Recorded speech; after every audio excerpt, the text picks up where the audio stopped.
Welcome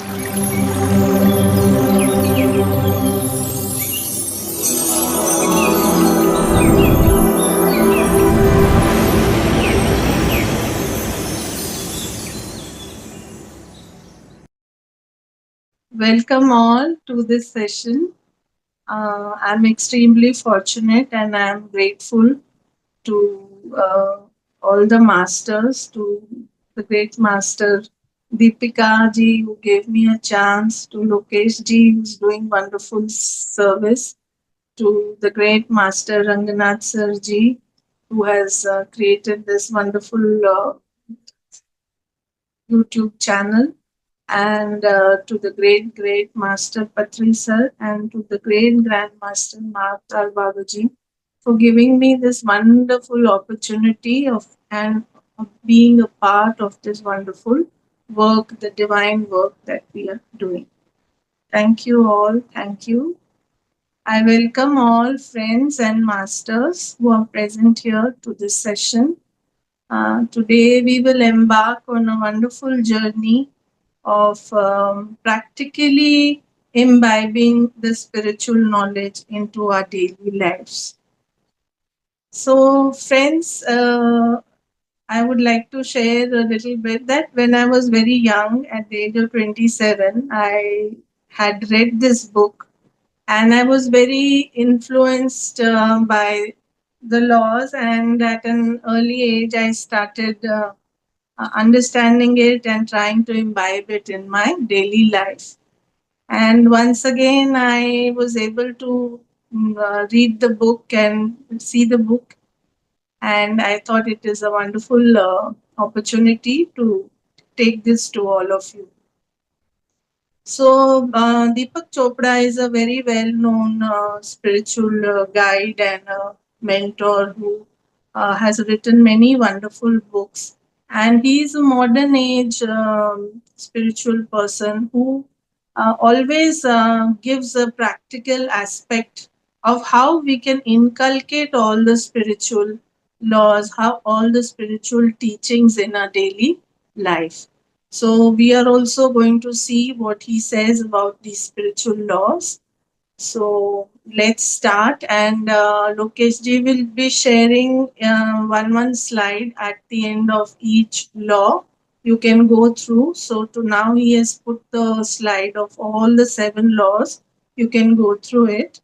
And before I start taking each law, let us just take a brief introduction to what success is.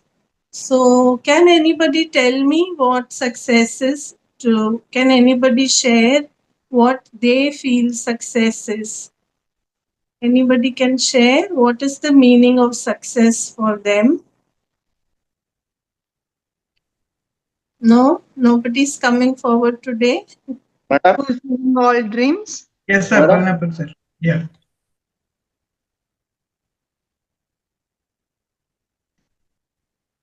So, should I move forward then? Yes, madam. Okay. So, success can be defined as a continued expansion of our happiness and the progressive realization of our worthy goals. But at the same time, success is not only material abundance. We have understood that it means much more. It also means it also means good health, good relationships, enthusiasm and energy, and the psychological stability and a sense of well-being and joy and happiness. But even after experiencing all this abundance, we still feel unfulfilled. We will still feel unfulfilled unless we sow the seeds of divinity within us. So, true success is the unfolding of the divinity within us. So, that is the true meaning of success. And we are going to delve more into how to achieve this success in all areas of our life by applying the spiritual laws. So, now the source of all creation is divinity. And this divinity in motion is the creation in motion. So the source of divinity is the spirit, and divinity in motion is the uh, creation of this physical world and the physical body. And the object of creation is the physical universe and the physical body. So basically, the whole energy is made up of three components, that is the spirit and the mind and the body. The spirit is the observer, the mind is the process of observing, and the body or the physical world is the observed. So all three are one and the same thing, and they come from the same source, that is the source of divinity. And these laws, they are the process of creating this all these physical laws are the process of this creation in motion. So once we understand these laws, and once we start imbibing them into our daily lives with sincerity, we can create anything we want in our life, and we can create any abundance we want in our life, because these are the same laws that nature or the creation is using to create a blade of grass, to create a mountain, to create animals, or to create the human body.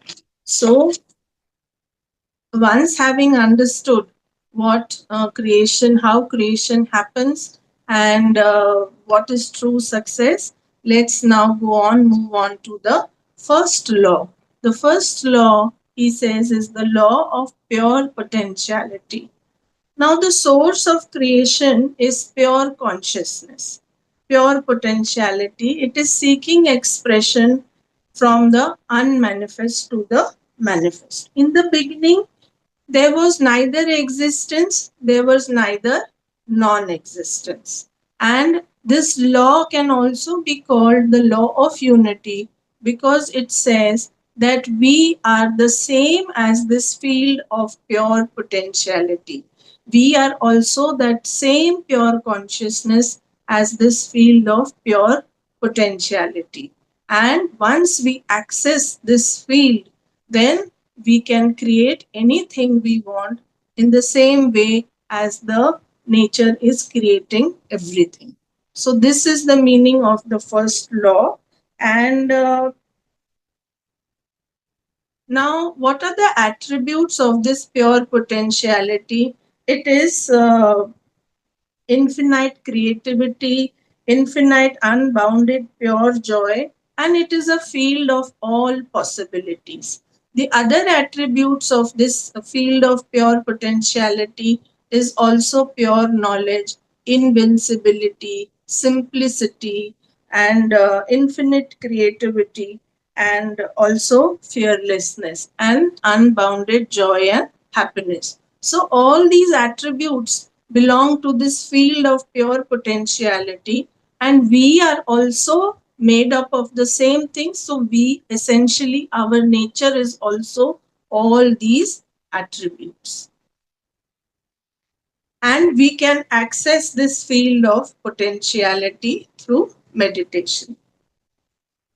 Then he talks about two simple points. He says that there is self referral and object referral. What is self referral? When you make yourself as the reference point in your life. When you do that, you become fearless, you do not worry about anything, and you feel completely empowered. And this power that you feel, it is permanent because it is coming from your own inner self, and you don't feel the need to control anything or anybody. So, in life, self referral is the best way of living versus object referral. What is object referral?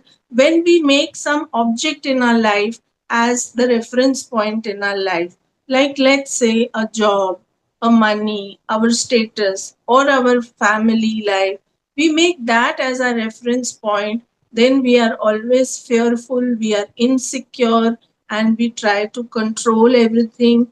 And this power is temporary, because as soon as the object goes away, then the power also goes away. So these are very two simple points. If you have understood it, it's very deep and meaningful. So now we come to how we can apply this law of pure potentiality. So he has given 4 points under that.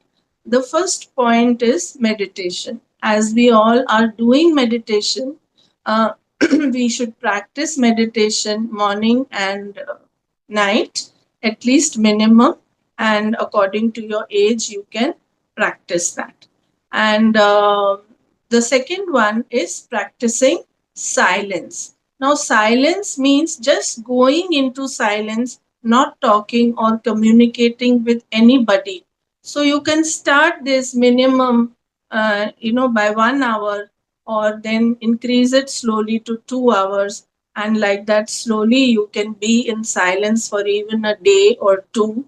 And you will see that it gives you immense benefit, because in the beginning your mind will chatter more, it will cause more restlessness. But slowly, as you practice silence, you will realize that your mind is becoming more and more calm, and you're able to access the field of pure potentiality. Then the third one is non judgment. Now, non judgment, when we do non judgment, when we are analyzing, criticizing, labeling, evaluating, and classifying, we are creating a lot of turbulence in our mind. Non judgment creates silence in your practice, and that is why it is very important to practice non judgment. Initially, you can start this practice for 1 hour in a day, then 2 hours, and sometimes you can, even on a holiday, you can practice it for half a day. So, like this, in all these ways. And the last one is connecting with nature. Is given a lot of importance. Every spiritual guru, every spiritual teacher has given a lot of importance to connecting with nature. And once you are in nature, if you sit in nature, going on the beach or sitting in the garden or going to some mountain place, and once you connect with nature on a daily basis, what happens is you immediately come in contact with this infinite, intelligence, with this field of pure potentiality. You become one with the universe, one with the creation. And you start achieving stillness in dynamism. And this stillness that you start achieving by practicing all these four things in your life, you can carry this stillness wherever you go. So, this was the first point, and the reference note is there for you to study it later on also. Now we go to the second law.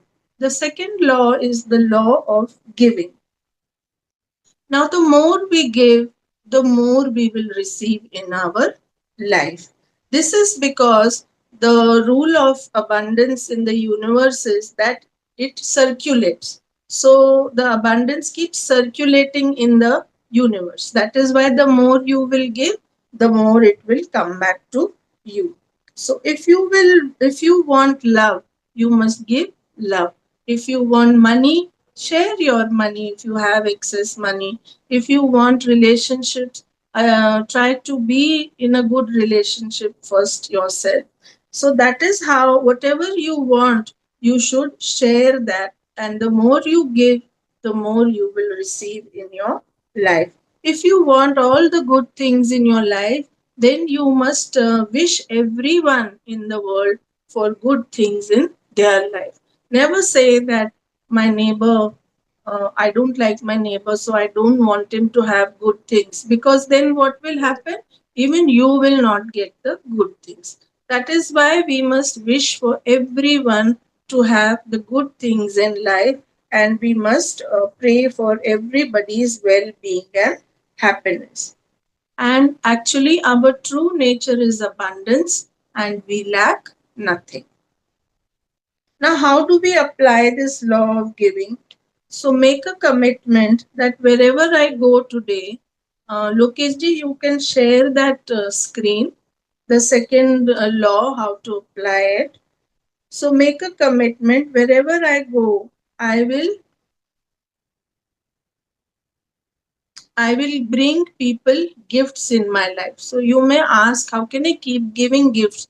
It doesn't necessarily mean that you give a expensive gift. You can give a small flower, a small handkerchief, whatever is possible for you. If you go to some friend's house, you go to some relative's house, you can keep sharing gifts. And the best thing that you can do is you can pray for their well-being. You can give them good wishes. So give them blessings and give them good wishes whenever you go and meet people.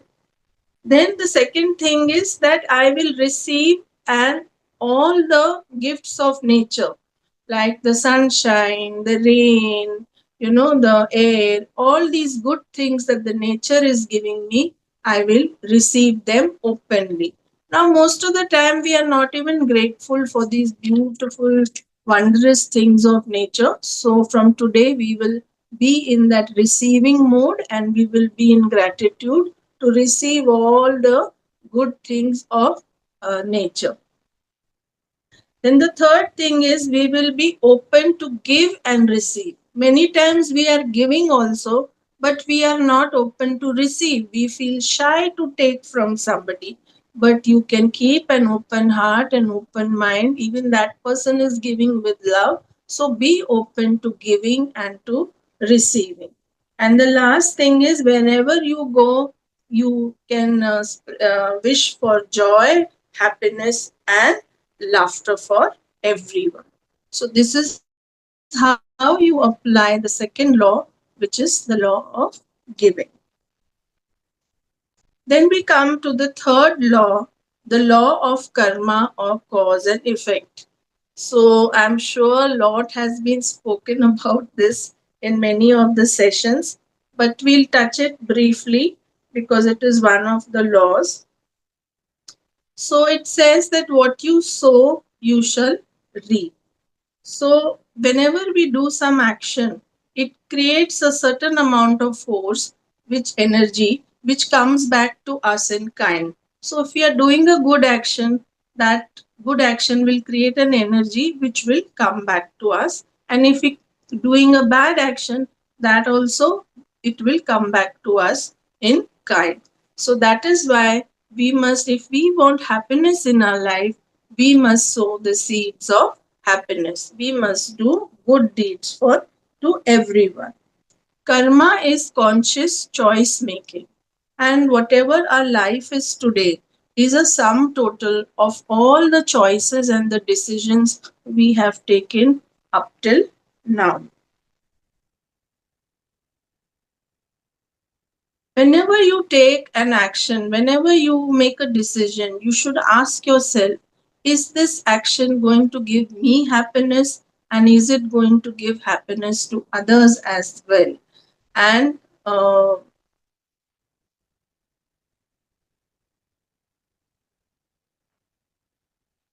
you can wait, Lokesh ji, it's not over yet. Uh, So, whenever you take an action, you should ask yourself, is it giving me happiness and is it giving happiness to others? And secondly, what you must do is you must check for the sensations in your body while you are taking these decisions or you are taking an action. You know, your heart is a very sensitive, holistic organ. It gives you sensation, it gives you sign, so it will tell you, you will feel distressed if that action is not a good action, it is not a good decision. So listen to your heart and listen to the sensations in your body and then make the decisions. Now, then there are three aspects of karma. How do you deal with karma? If somebody may ask. The first is that you go through the suffering. and uh, you know cut off your karma by going through the suffering. The first step is that. The second step is that just by, instead of going on suffering, you can look at it like a lesson. You can ask yourself, what is the lesson this difficulty has come to teach me, and learn from the lesson, and then rise above the suffering. Once you have understood there is a lesson for me, you will not suffer anymore. You will start now, taking actions in a new way in your life, and you will overcome the suffering. And the third way to overcome karma is by meditation. In deep meditation, they say many lifetimes karmas get washed away, and also doing pure selfless seva to mankind. With those good actions, also your bad actions keep getting nullified. So, in all these three ways, you can deal with karma. Now, it is up to you whether you want to suffer or whether you want to overcome this karma by meditation, by doing good deeds, and also learning the lesson. So, now how do you apply the law? So, the first question you should ask yourself whenever you are about to take an action is, what are the consequences of this action? Is this action going to give me happiness, and is it going to give happiness to others? And secondly, you should check for the sensations in your body, in your heart, while you are taking that action. See whether it is causing you discomfort, or whether it is comfortable for you to take this action. So by doing these two things, you can always be in conscious choice making. Lokiji, you could share the slide for this.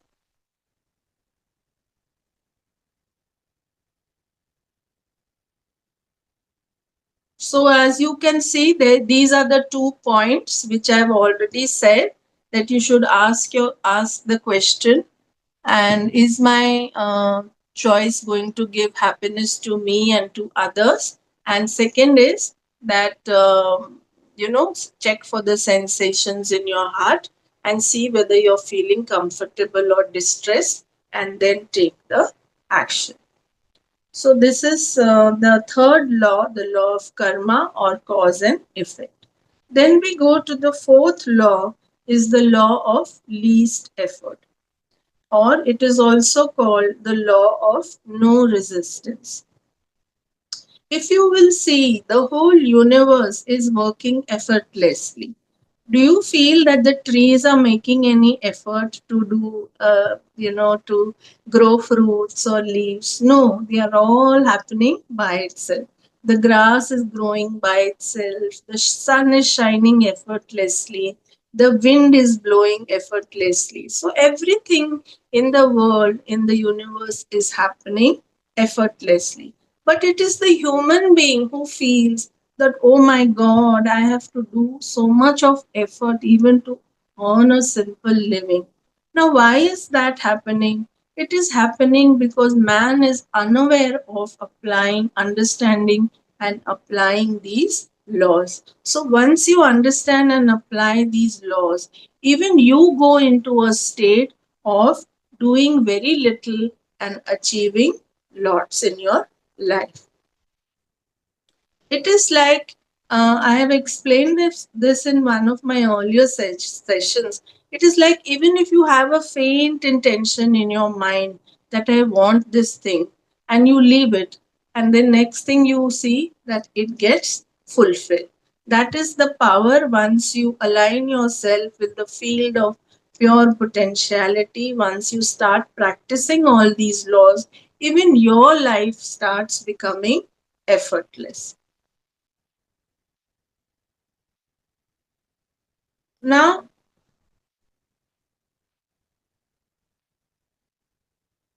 you must remember one thing while applying this law, is that it gets expended only when your actions have love behind them. If you are carrying out your actions based on power, on control, on using money for doing those actions, then that law does not become applicable. So it's only applicable when you do your actions with extreme love behind them for everyone. So then how can we now apply this law? So it has three parts again. The first is acceptance, second is responsibility, and the third is defenselessness. So acceptance also, many times I'm sure many teachers have gone through this, but we can go through it once again, that we make a commitment. Today, I will accept people, situations, circumstances, and places and things as they are. Accept the moment as it is. Do not resist it. If you struggle against it, you struggle against the whole creation and you waste a lot of energy. The second one is responsibility. Responsibility means not blaming yourself and not blaming anybody for the present situation you are in. And it means to take responsibility. It means to take responsibility to change the situation. Once you have accepted the situation, then you take responsibility of changing the situation to something better by using the opportunities that have come in front of you. And the third is defenselessness. It means you have relinquished the need to convince or persuade others of your point of view. When you blame others, do not accept their point of view and surrender to the moment. Your life meets a lot of resistance. Do not be rigid, be open to all points of view. And when you have no point to defend, what happens? You do not get into any arguments. And so then you can practice that I will remain open to all points of view and I will relinquish the need to defend my point of view. This gives you immense peace. You do not waste energy and you do not struggle with the creation. And then the law of least effort becomes applicable. Next, we go to the law of intention and desire. Now, see, the whole universe is a quantum field of energy and information. Now, wherever we put our attention in life, that starts growing in our life. Maybe up till now, we are not even aware that this is happening. We are putting attention. Have you seen? That is why problems grow in our life because we are putting attention on only our problems. So then what starts happening? The problems start growing in our life. If we put our focus on love, you will see love will keep growing in your life. So whatever you will put your attention, that will grow in your life. And whatever you take away your attention from, that will disappear in your life. So make it a point that do not put your attention on problems. You take away your attention from your problems. So this is the simplest and the easiest answer people ask again and again. How to get rid of my problems? They come on the spiritual path because of this. This is the simplest and the easiest way to get rid of your problems is by not putting your attention on the problems, taking it away from the problems, and you will see that they have disappeared in your life because this is the law. It works like this only. And so then, whenever you take your attention away, it has gone. So then now next thing is how do we practice this uh, law? So now he has given some pointers in this that he says that the first thing is that you must go in meditation. And when you go in meditation, first is that you must put your attention as to what you want. The first step would be attention. Put your attention on what you want. And then in meditation, after you have finished your meditation, be in that state. That time your vibrations are very high and you release the intention in your meditation. And after you have released your attention, intention, then you must become detached to this intention. You must surrender that intention to nature and you must allow nature to take its own course to fulfill that intention.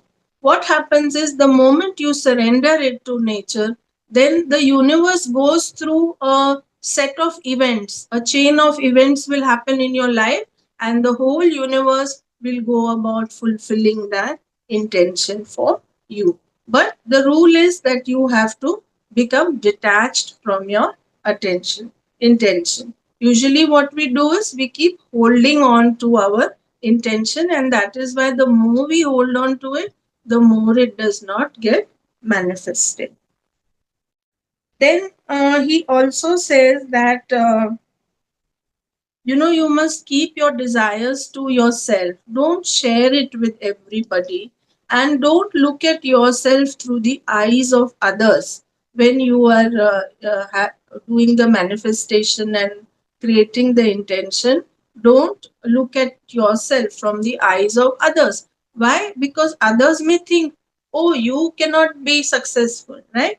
But in our heart we know we have the power to be successful.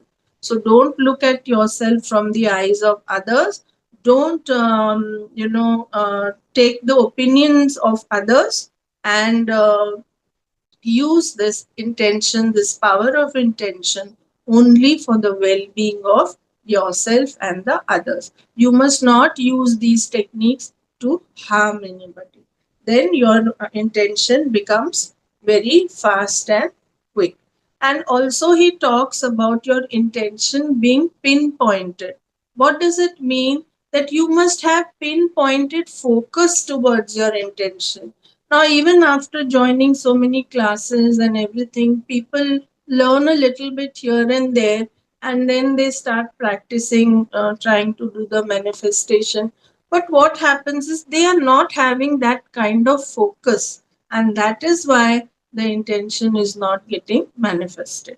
So, you must have pinpointed focus, and you that means you become so clear of the outcome of the result that you refuse to accept any obstacles in the way, even in your thought and even in your action. You have this unshakable serenity while being committed to your goal.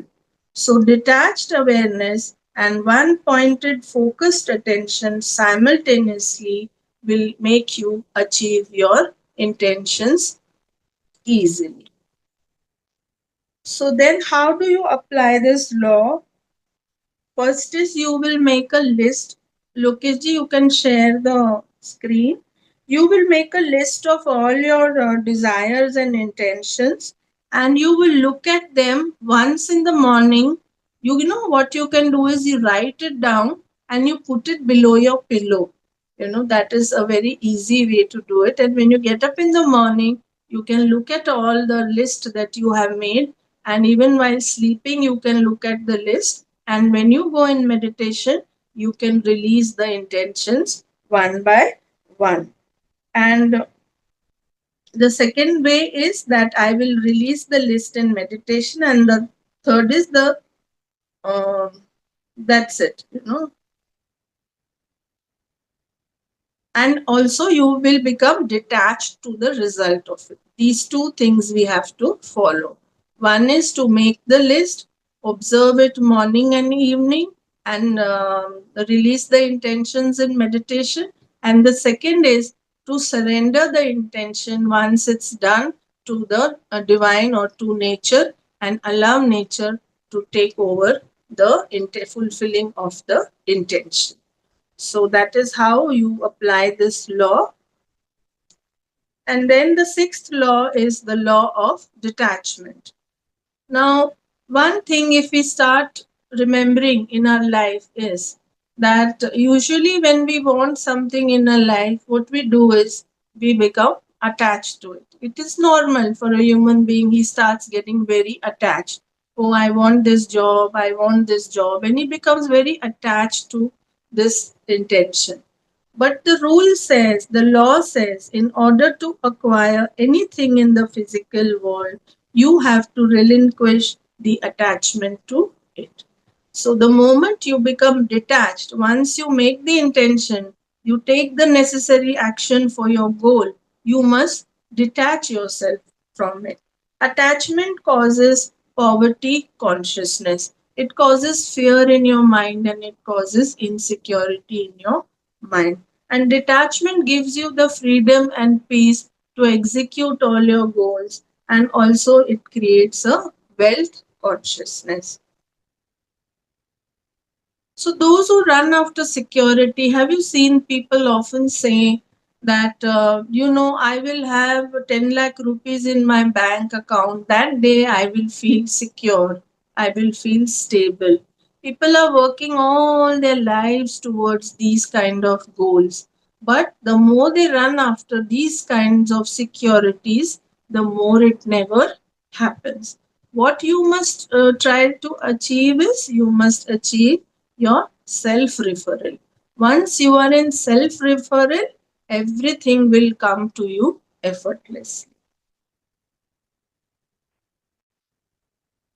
What happens is that we are rigid in our mindset. So, from going from point A to point B in our life, there are many possibilities, right? Just like from going from Mumbai to Bangalore, there are many possibilities. We can go on a flight, we can go by car, we can go by train. But we say that we only want to go by plane, and then when we don't get the tickets of the plane, we get upset. So that is what is the meaning of this, that there are many possibilities. So if one possibility is not working, just grab the next opportunity that is there to achieve your goal. Good luck is preparedness and opportunity coming together. So sometimes we say, no, that this person has a lot of good luck. Actually, what is good luck? It is preparedness and opportunity coming together. Because that man has been open to all opportunities and he is ready to jump to the next opportunity that is coming, and that is why the good luck has come to him and he is ready to grab the opportunity. Both the things he has done. He is open to the opportunity and he is ready to grab the opportunity. That is why the good luck has come to him. So, if you will see the story of the great people, the cricketers, and the actors, the politicians, the scientists, if you ask them, they have done lots of efforts in their life in various directions. If one door has closed, they go to the next opportunity and try over there.